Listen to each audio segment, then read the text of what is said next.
지금 여러분의 뇌를 스캔을 떠서 사는 동네를 맞춘다 하면 얼마나 정확하게 맞출 수 있을까요? 놀랍게도 82%의 정확도로 소득 수준과 동네의 학력 수준을 예측할 수 있었습니다. 이런 놀라운 결과들은 결국 우리 인간의 뇌가 사회적 산물이다 라는 것을 방증하는 것입니다.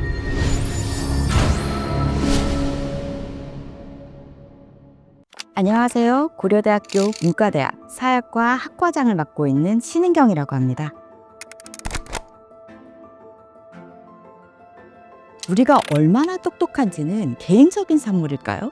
개인의 지능은 보통 유전이나 개인의 노력의 결과물이라고 생각하는 경향이 있습니다. 하지만 흥미롭게도 제가 테네시 주립대 의대에서 했던 연구들을 보면 우리가 얼마나 똑똑한가 역시 사회적 산물임을 알 수 있었습니다. 보육자 1,500명 그리고 그들의 아이들 1,500명을 함께 연구하는 분석을 했었는데요. 그 결과 놀랍게도 24개월 된 아이들의 평균 IQ가 사는 지역에 따라서 20점 이상 차이 나는 것을 알 수 있었습니다.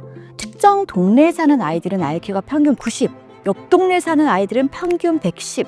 지적인 능력이라고 하는 것이 순전히 개인적인 현상이라고 한다면 사는 지역에 따라서 24개월 된 아이들의 IQ 편차가 20점이나 되는 것을 우리는 어떻게 설명할 수 있을까요? 데이터들을 융합해서 분석한 결과 아이들을 돌봐주는 사람의 사회적 네트워크가 좋을수록 아이들의 IQ가 통계적으로 유의미하게 높다는 것을 알 수 있었습니다. 조금 더 나가서 지금 여러분의 뇌를 스캔을 떠서 사는 동네를 맞춘다 하면 얼마나 정확하게 맞출 수 있을까요? 우리 뇌는 84개의 작은 지역들로 나눌 수 있는데요. 뇌에서 어떤 시그널을 파이어링 하게 되면 이 특정 지역을 연결시키는 연결들이 활성화가 됩니다. 그리고 이런 활성화 패턴이 반복되게 되면 자주 활성화시키는 영역들 사이에서는 더 단단한 섬유 구조를 형성하게 됩니다. 그래서 우리 뇌 속에서 어떤 지역들이 더 긴밀하게 연결되어 있는지를 알려주게 됩니다. 이것을 우리는 뇌의 커넥톰 데이터라고 부르는데요.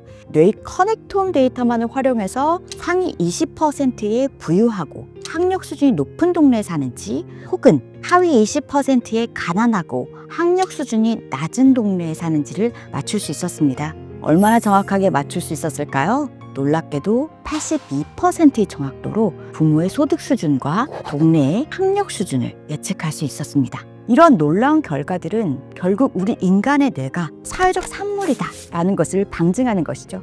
이러한 원리는 거울 뉴런 효과로 유추해 볼 수 있습니다. 예를 들어서 내가 물컵을 드는 것이 아니라 다른 사람이 물컵을 드는 것을 봤을 때 나의 뇌는 거울처럼 저 사람의 행동을 미러링을 해서 내가 마치 그 행동을 하는 것처럼 신경망을 활성화하게 됩니다. 즉 우리가 어떤 사람들과 연결되어 있는가 혹은 어떤 공간에서 생활하고 있는가가 우리 뇌의 어떤 지역의 연결을 더 강화시킬 것인가에 큰 영향을 미치게 됩니다.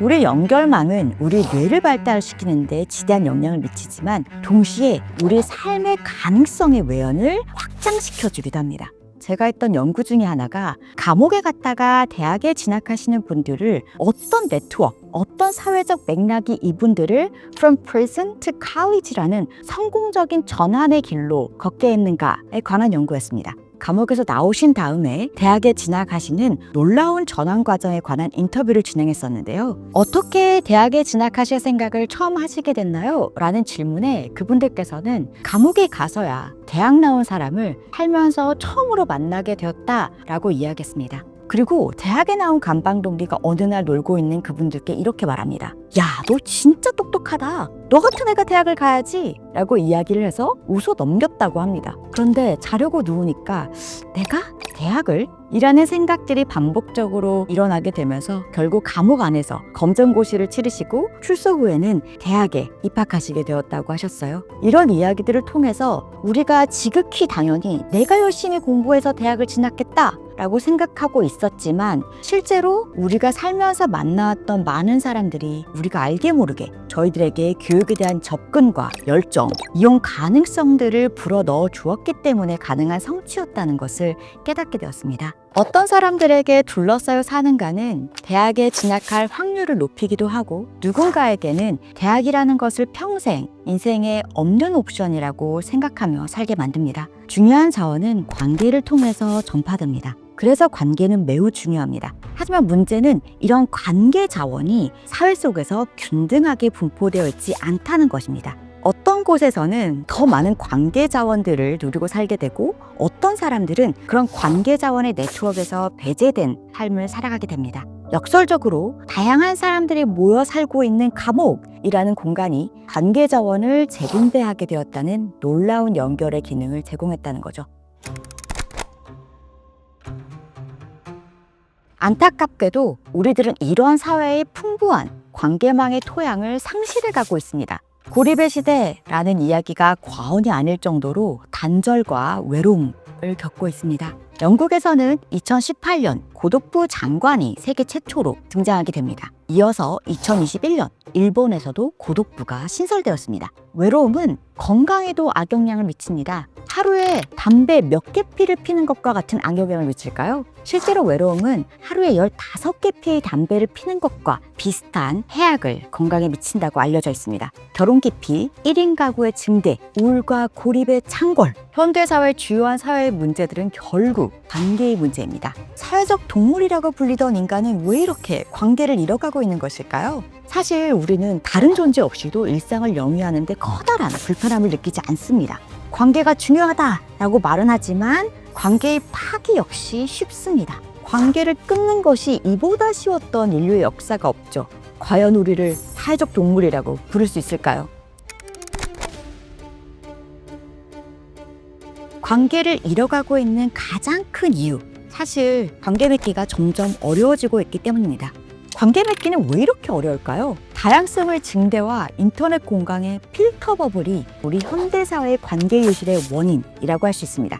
관계라고 하는 것은 언제나 상이한 두세 개의 접점에서 발생합니다.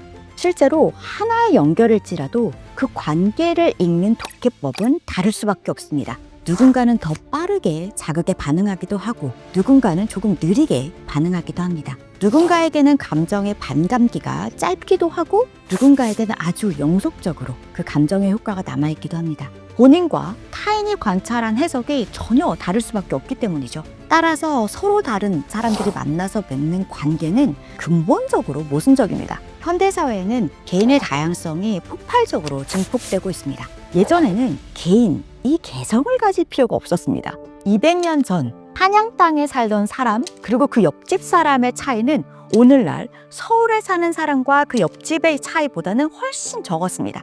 사회가 다양해질수록 우린 훨씬 더 이질적인 존재들과 만나게 됩니다. 동시에 이 인터넷 공간은 이러한 다양성이 어려운 우리에게 안락한 피난처를 제공해줍니다. 온라인 공간에서는 나와 취향이 비슷한 사람들하고만 소통하고 살아도 괜찮거든요. 큐레이션된 필터 버블은 광범위해 보이는 인터넷 안에서 인간이 경험할 수 있는 다양성의 층위를 납작하게 만들어줍니다. 다양한 사람들을 경험하고 부딪히며 관계 근육을 기를 수 있는 기회를 박탈당하게 되는 거죠. 관계 근육은 우리가 운동을 하는 것과 매우 유사한 방식으로 작동합니다. 근육을 키울 때 운동을 하면 근육이 파열되고 그것을 치유하는 과정에서 근육은 더 강하게, 크게 성장하게 됩니다. 관계도 수많은 작은 균열과 파열, 그리고 회복을 통해서 근육이 커져나가는 과정이 필수적입니다. 하지만 사람과 직접 상호작용하는 경험이 극도로 적어지고 인터넷 공간에서 나와 유사한 사람들과 혹은 나와 의견이 비슷한 사람들에게만 노출되게 되면 우리는 직접적인 파열과 마찰을 경험할 기회를 박탈당하게 됩니다. 관계 맺기 근육은 더욱더 소실되고 관계 맺기는 우리 모두에게 어려운 과업이 되는 거죠. 친구 때문에 상처받았다 라는 고민들을 우리 학생들이 많이 털어놓습니다. 그럴 때 저는 이렇게 이야기합니다. 이렇게 근육이 파열되었으니 더 강하고 단단하게 근육이 성장할 수 있는 기회일 수 있다고. 상처에 굴하지 말고 또 다른 관계를 맺어보기도 하고 다른 방식으로 파열된 관계 근육을 재생시키기도 하는 그 과정을 통해서만 우리 근육이 더 단단하게 성장할 수 있다고 이야기합니다. 산다는 것은 관계 맺는 것이다 라는 것을 떠올리면 관계 맺기를 포기할 수는 없습니다. 그건 삶을 포기하는 것이니까요. 특히 고령화 사회에서 인간이 꼭 투자해야 되는 필수 종목은 관계와 근육이라고 저는 항상 역설하곤 합니다. 개인 스스로가 자신과 맺는 관계 역시 사회적인 영향에서 자유로울 수 없습니다. 어떤 사회에 사느냐에 따라서 사람이 본인 스스로와 맺는 관계가 달라집니다. 그런 자신과 여러분들은 좋은 관계를 맺고 계신가요? 건강하고 따뜻한 스스로와의 관계, 그리고 동시에 건강하게 함께 성장하는 타인과의 관계망을 형성하는 것이 결국 잘 사는 것이 아닌가 생각합니다. 여러분께서 만약 30년, 50년 뒤에도 행복한 삶을 영위하시고 싶으시다면 지금부터 관계에 투자하셔야 한다라는 높아심 어린 당부로 오늘 준비한 이야기를 마무리하도록 하겠습니다. 감사합니다.